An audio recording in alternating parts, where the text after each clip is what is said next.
Commercial dishwashers will also sanitize by heat. The first daily step for dishwasher use is the startup procedure. Reassemble the dishwasher, ensuring that it is clean and no blockages are present. Adequate chemicals are connected, and the wash and rinse temperatures are correct.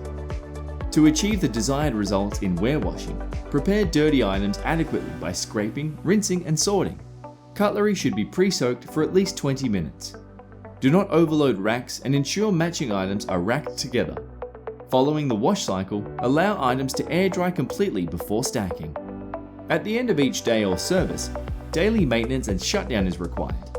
Drain the machine after each service and turn off. Empty and clean scrap trays. Clean and unblock spray arms. Rinse and clean inside of the machine.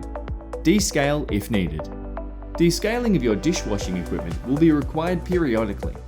This will vary based on water hardness, the chemical products used, items washed, and use frequency. When descaling, switch off the dosing unit. Drain, clean, and refill the machine. Add machine descaler. Run a manual wash cycle for 10 minutes or complete multiple wash cycles. Drain and rinse at least 3 times. Refill and switch dosing unit back on.